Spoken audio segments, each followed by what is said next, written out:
हुर गिल्मा जितनी न्यामत है तो, हुर गिल्मा जितनी न्यामत है तो, सबसे बढ़कर न्यामत दीदार तो, सबसे बढ़कर न्यामत दीदार तो। सुभान अल्लाह।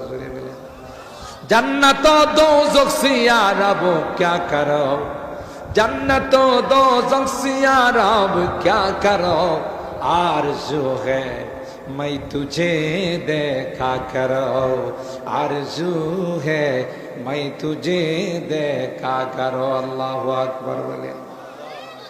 আল্লাহ আমার জান্নাতের দরকার নাই, আমি জান্নাত চাই না, আমি চাই শুধু তোমাকে যেন দেখা যায়। সুবহানাল্লাহ। আমার ভাইরা, ওই আল্লাহ পাক জান্নাতীদেরকে বলবেন, এ জান্নাতীরা,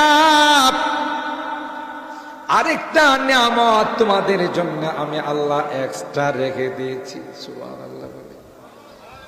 সবাই মনে মনে ভাববেন না জানে কি নিয়ামত। আল্লাহ বলবেন এটা আর কোনো নিয়ামত নয়, এটা হলো আমি আল্লাহর পাক দিদার, বরকতি দিদার। হযরতে মুসা পয়গম্বর নাচুর বান্দা আল্লাহকে বলতে লাগলেন, আল্লাহ একটা বার দেখা দাও। আল্লাহ কয় পারবা না, আমাকে দেখে তুমি বরদাস্ত করতে পারবা না। হযরতে মুসা পয়গম্বর নাচুর বান্দা বারবার বলতে লাগলেন, আল্লাহ না না, একটা বার তুমি দেখা দাও।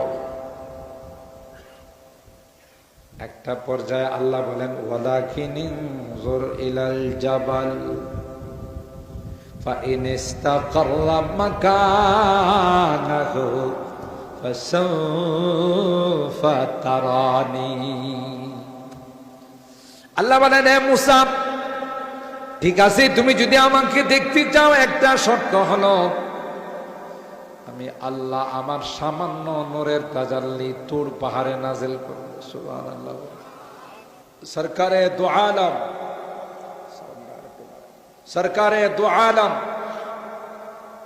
মাহবুবে কিবরিয়া, সৈয়দুল কাউনাইন, সৈয়দুস সাকালাইন, হযরতে মুহাম্মদুর রাসূলুল্লাহ সাল্লাল্লাহু তাআলা আলাইহি ওয়াসাল্লামের অসংখ্য হাদিস থেকে ছোট্ট একখানা হাদিস পাঠ করেছি।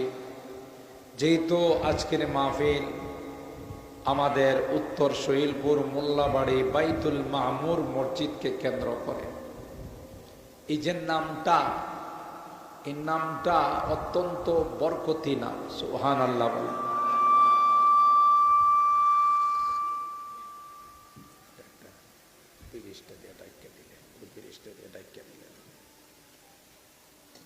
একটি বরকতি নাম।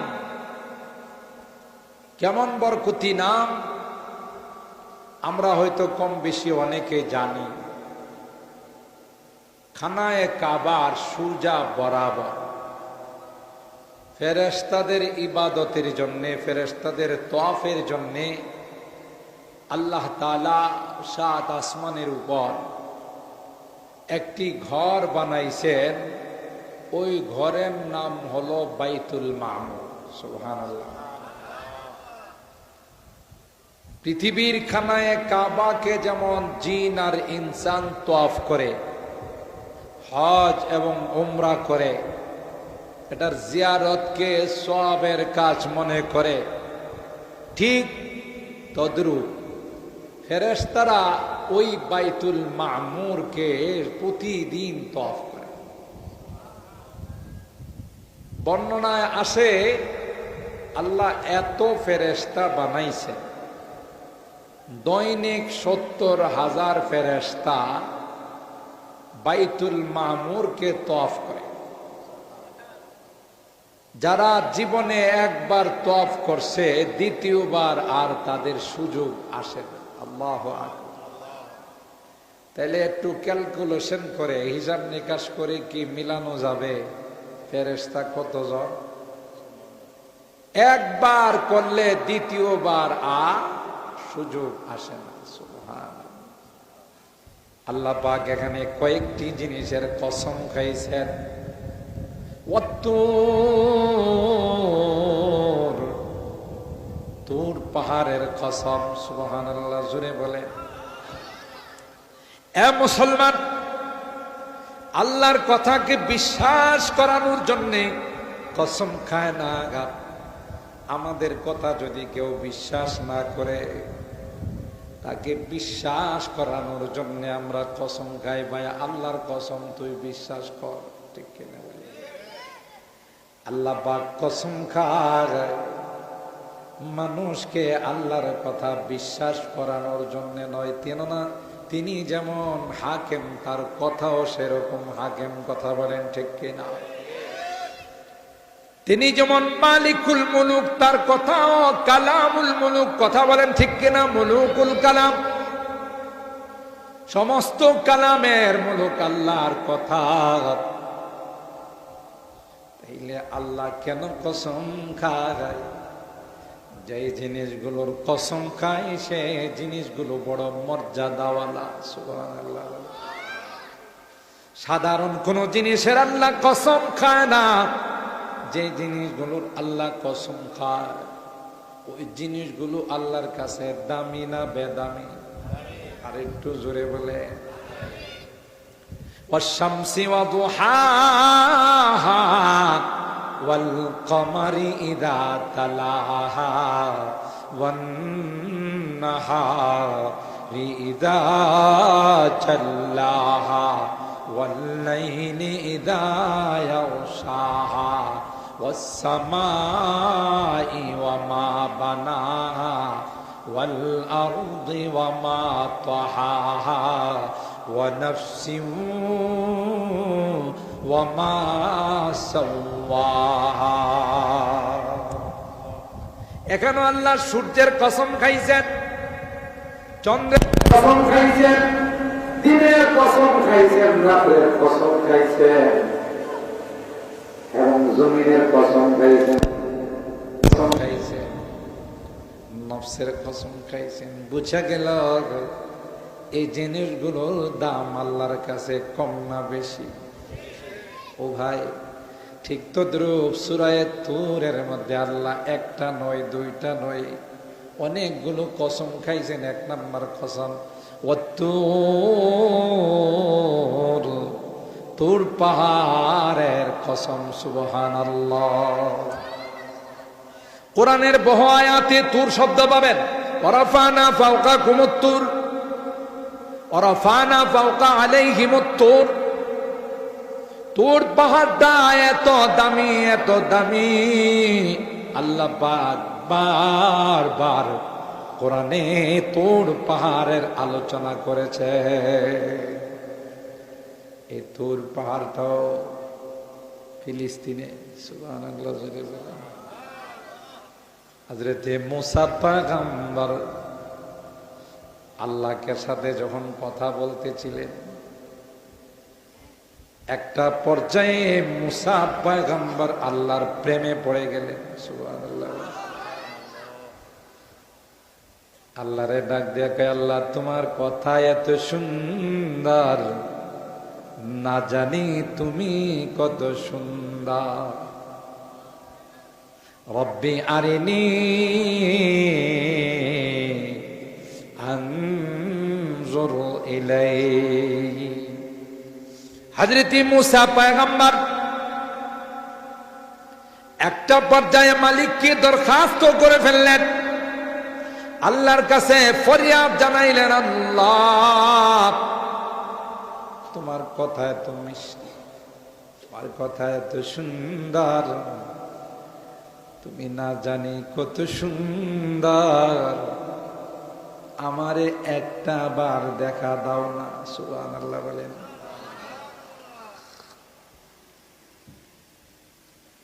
কথা বলতে বলতে আল্লাহর আশেক হয়ে গেছে। আল্লাহ মুসা নবীরে ডাক দেয়া কইলাম তারানি, না রে না, না রে না, তুমি আমাকে দেখবার পারবা না, দেখে বরদাস্ত করতে পারবা না। আল্লাহ কিন্তু লাম তারানি, এটা উলামায়ে কেরাম মাদ্রাসার ছাত্ররা বুঝবে।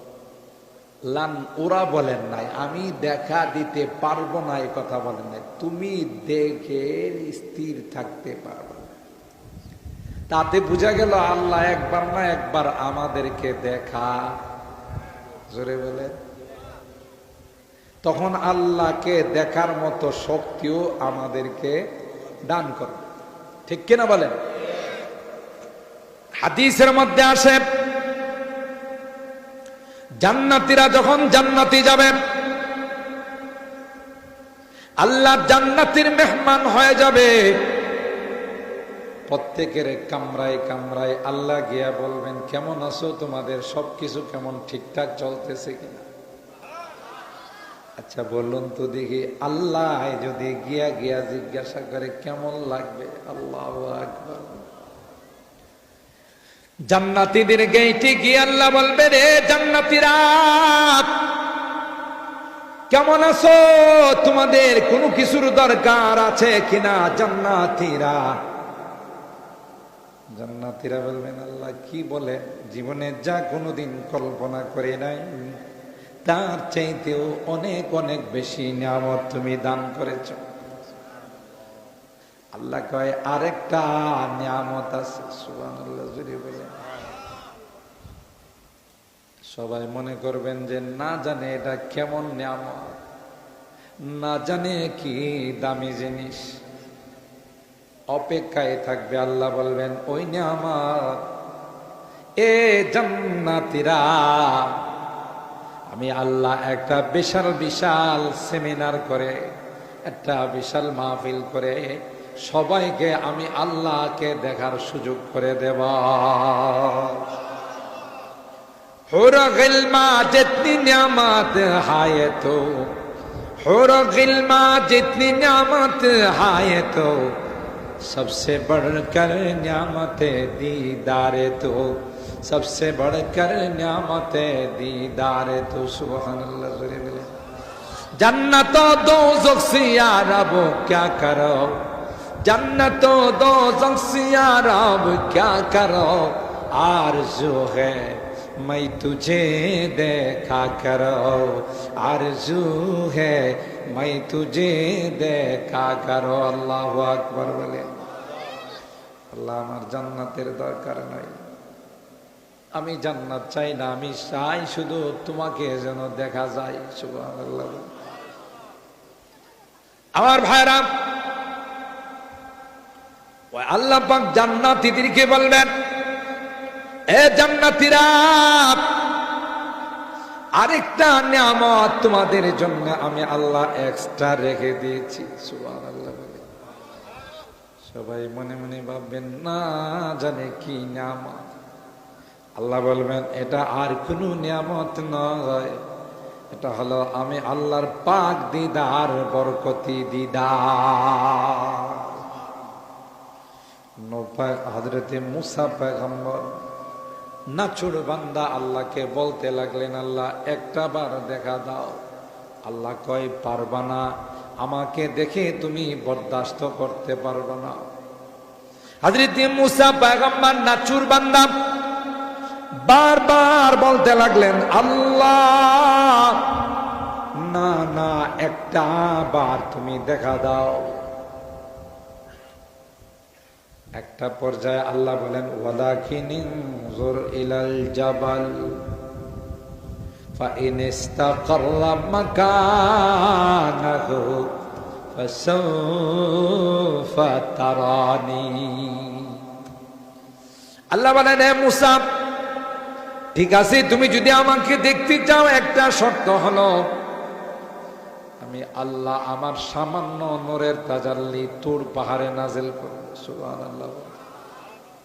ওয়ালাকিন ইনজুর ইলাল জাবাল ফাইন ইসতাকাররা মাকানাহু ফাসাউফা তারানি। ওইটাও কোন পাহাড় ছিল? কথা কয় না, কয় না, গানের গিয়ে ইয়ার মধ্যে, গজলের মধ্যে। আসেন একটু সামনের দিকে চলে আসেন, আমাদের প্যান্ডেল তো কম, মাশাআল্লাহ, সবাই সামনের দিকে চলে আসেন। আরেকজনকে জায়গা করে দেন, আল্লাহ জান্নাতে জায়গা করে দেবেন। মাশাআল্লাহ। মাশাআল্লাহ, সামনের দিকে চলে আসে।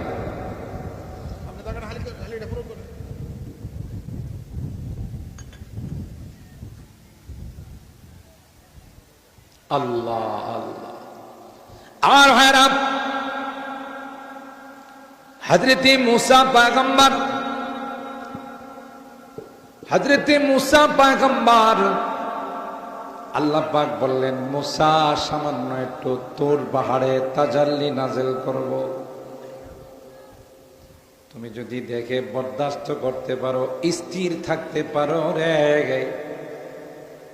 তাইলে আমাকে দেখা সম্ভব। ফালাম্মা তাজাল্লা রাব্বুহু লিল জাবাল জাআলাহু দাক্কা ওয়া খাররা মূসা সাইকা। আল্লাহু আকবার। ওই তুর পাহাড়ে আল্লাহ পাক রব্বুল আলামিন সামান্য নূরের তাজাল্লি নাযিল করে দিয়েছিলেন, পাহাড়টা জ্বলে সারখার হয়ে গেছে। মুসা পয়গম্বর সাথে সাথে বেহুশ হয়ে জমিনে পড়ে গেছেন।